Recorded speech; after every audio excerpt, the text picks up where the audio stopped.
2 with the Ferrari engine in it. Most importantly, that is the coolest thing about this car. I've been looking for one of these for a really, really long time. We're just in the taxi now on the way to the car garage. Bit of a long road ahead today. Sat-nav is saying roughly 9-ish hours and 900 kilometers before we get there.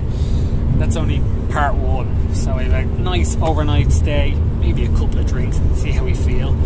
I'm hoping that the Lancia might shave off a couple of hours off the time if we can really, really progress.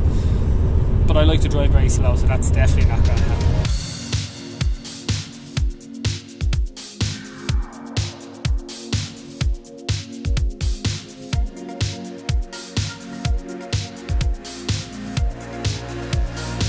Oh, there it is. Yeah, that's perfect. Yeah, that's cool.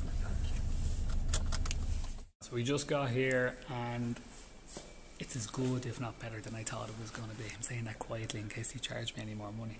But it's gorgeous.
Likes to be driven hard. Pull out here and just give it a bit of a... Oh, the sound is epic.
the baddest sounding V8 I've heard in a long time.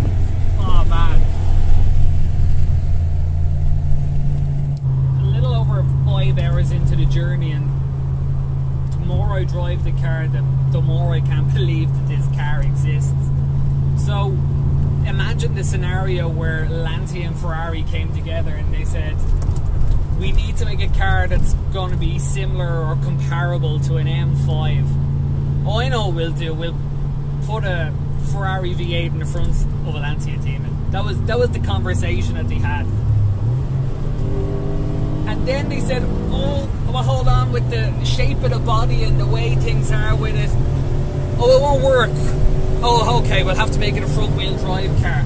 So they had to change everything. The amount of things they had to change for this car. They redeveloped the engine, they changed the firing order, it has a different crank in it. Like, it's amazing that this car exists, and I'm so delighted it does. The way it delivers its power, it's just animal. It's just animal. Like, over 500 kilometers into the journey, and every time I accelerate on, it just pulls and pulls and pulls like a train. It's deadly.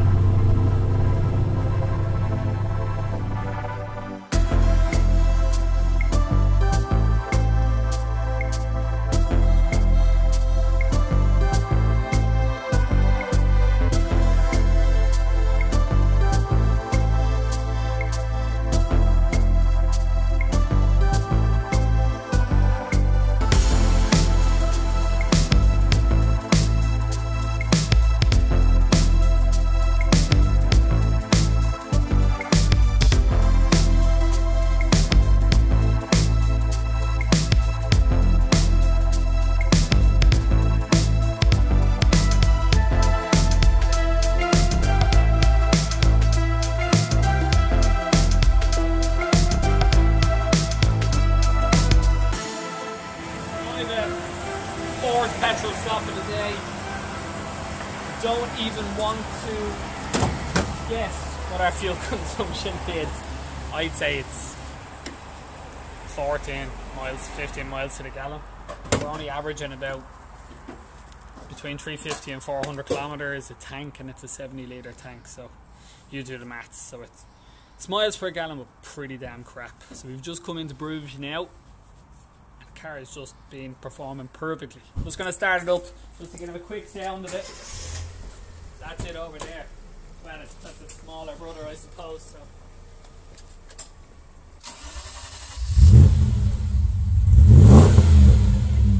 Epic.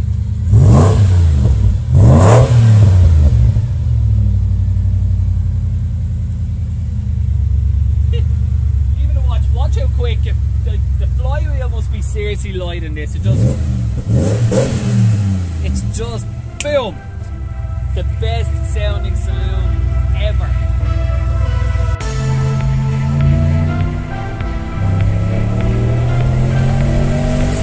In 500 meters, turn right onto Bootengent Portvest R30.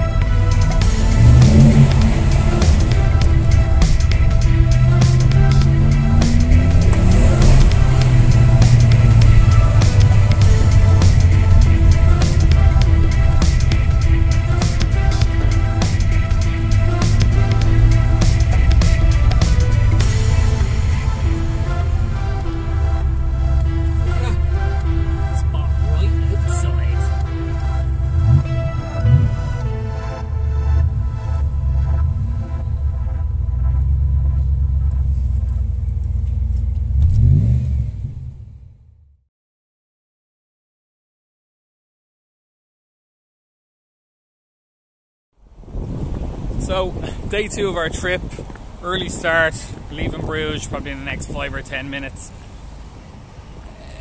We spent all day in the car yesterday, and literally all day we spent in the overtaking lane. So we kind of spoke about, did anyone even overtake us yesterday? And no one overtook us for the whole day. So we spent 900 kilometers going through Germany, Holland and Belgium. Flat out. So the car is just brilliant at being something that it's not. Completely subtle. No one has a clue what it is, but when you're out on the road driving it, the sound, the way it drives, it's perfect. So a quick dash down now to the Eurotunnel, and then after that we're going to try and make the ferry at 8:30 in Holyhead. So it's going to be a long enough day, but we're looking forward to it.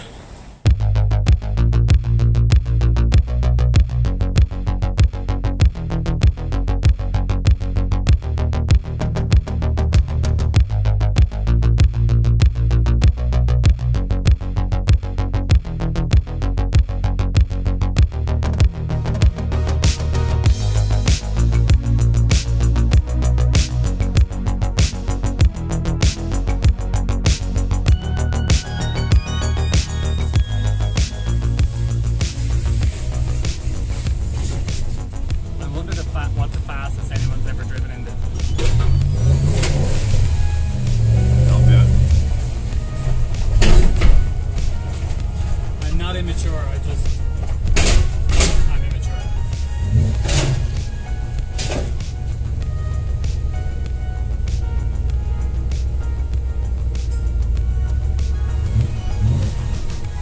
So, just came down to Calais from Bruges this morning.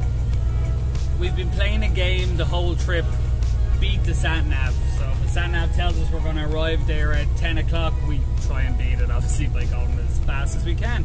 And we've never lost. So we kind of worked out yesterday that we did sort of an average speed of like 95 mile an hour nearly the whole trip. That was kind of taking in brakes and that sort of stuff. Car has been driving perfectly. We're heading up just outside Luton, hopefully buying a BMW 528i and E28, so looking forward to seeing that too.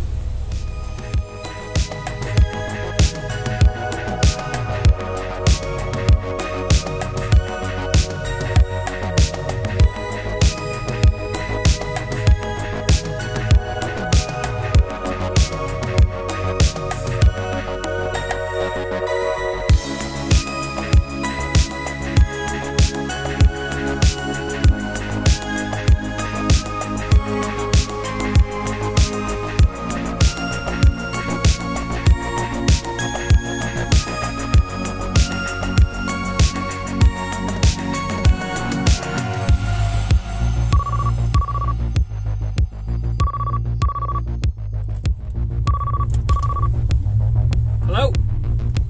Hey, how are you? No way! No way Selleck shaved his moustache. Sure ain't looking at his L one. No, I'm stuck in traffic at the moment. I'll get that fax over to you later, okay? Yeah, I'm in a rush. I want to get home to see Y50, but I'm not watching another repeat. Yeah. Okay, right, okay, ciao.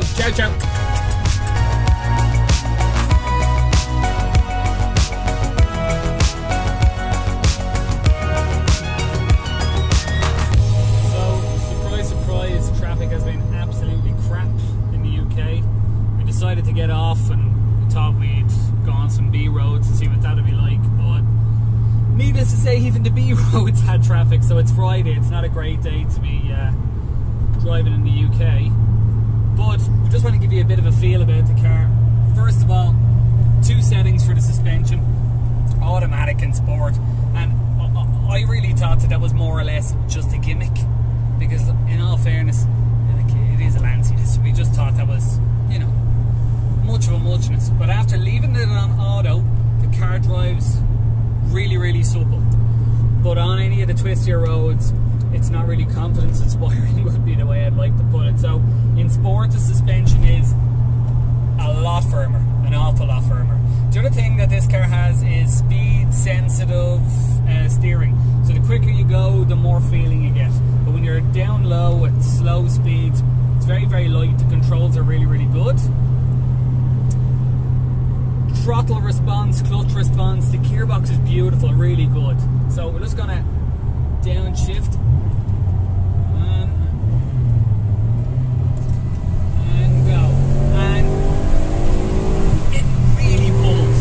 Like it's really quick. In half a mile, at the roundabout,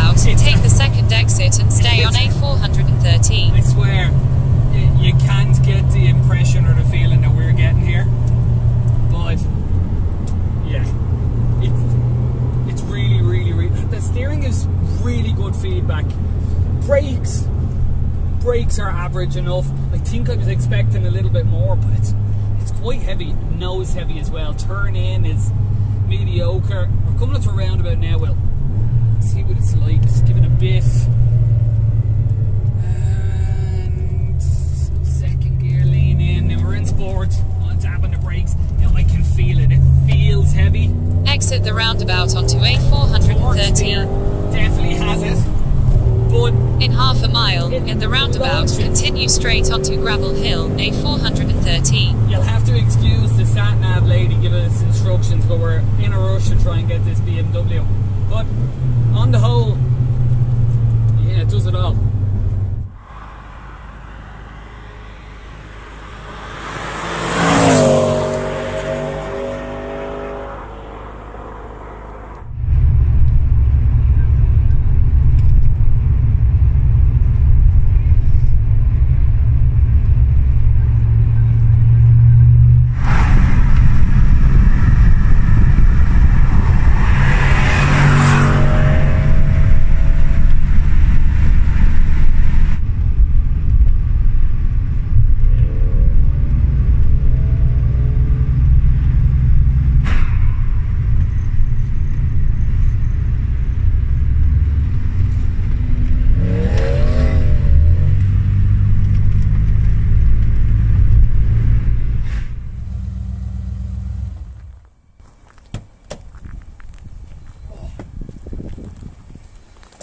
So we were in such a rush when we got to Munich to try and get on the road that we haven't done any of an intro or show you anything about the car. So we're going to show you a few brief details. So we're just in Birmingham now at one of my favourite pubs, a place called the Checkers Inn. We're going to have a bit of grub here. It's in Effington. It's just outside Birmingham. But the Lancia is epic. It's really good. I know I've said epic about a million times, but the word doesn't do it. A couple of details on the outside. The stripes on the side of the car are all completely hand painted. So they loop all around the whole back of the car. That is a really, really nice touch. I mean, they're all physically hand painted. Hopefully it was done by a bloke in the middle of the week, because if it were a Monday morning car, something tells me the lines would be something like this. I suppose the most theatrical thing about the car is the engine. We're going to start there.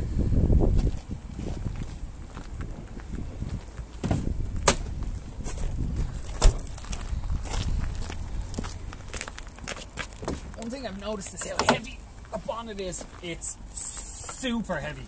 So even when you have it placed on this, you can nearly see the twist in the bonnet from the actual weight that's in it. It's mega. And most importantly, the engine. And I have no idea at all how they got it into the car. I have just no idea. So mounted this way, timing belts on this side. The other bank of cylinders is on that side. It's a 32 valve. That's what the 8 stands for. 8 cylinders, 32 valves. It's savage, but I still have no idea how they got anything in here. I mean, you have early ABS systems, you have an air conditioning pump which could turn the world over, it's so big. Inside, for Lancia, I suppose, to be able to justify how dear the car was, they literally leathered everything, is the only way I can put it. But the interior it's plush, it's really good. But I mean, even details down here on the door, like the kick panels, everything is leather. Everything is leather. The walnut wood or whatever bird they've used in it, it's a satin finish. It's lovely. It's not shiny. The seats are still in remarkable condition for the car. All electric still work. Heated seats, original carpets. It's fantastic. I'm going to turn on the ignition just so you can see all the lights light up. But it's sort of Back to the Future sort of stuff, the usual. Yeah. This here is the engine bay sort of system. Tells you if you have any faults in any of these things. The leather steering wheel, really, really thin. It feels super good when you're driving. Loads of feel back off it. The back, it's huge. You have serious legroom in it. Again, like I said, the seats are like new. The leather I think they're using is Frau leather, I think, and it was especially done for, it's really, really high quality Italian leather, and it was done especially for Lancia for this project. But It's huge. The rear head cloth is all suede. It's all suede, all stitched. You have sunroof in it. The little details is what makes this car, in my opinion. In the back, spoiler. So I don't know, I've shown you this earlier on as we were driving. When you get to certain speeds, the spoiler flicks up and down. The wheels, again, especially done for the Lancia, they look very similar to Ferrari 348 wheels, but they're not. They are for this car. They're tiny wheels. They're only 205 55/17. But on the road, plenty of traction. Plenty of traction. Another detail to give it away is the 1832 badge here. Little subtle things. The things that I like about this car is the fact that when you're out on the road, it's a proper Q-ship. Only people who know. And that's what makes it super cool.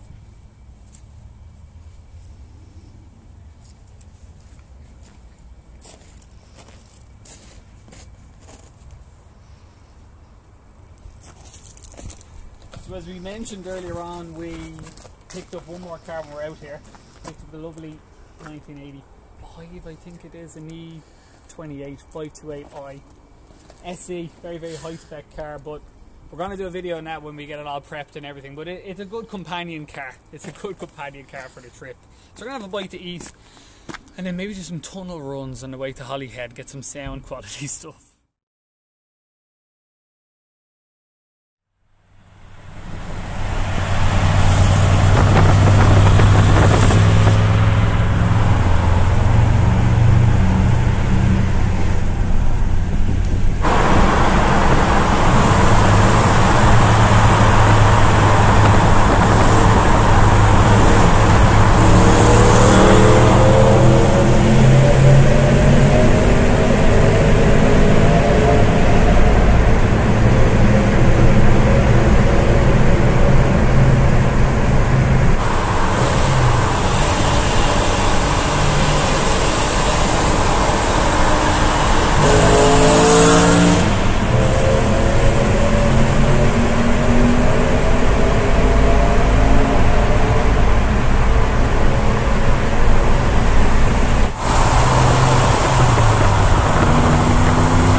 We're back to base after 2 days, around 2,000 kilometers, and it was a great trip. Yeah, it was brilliant.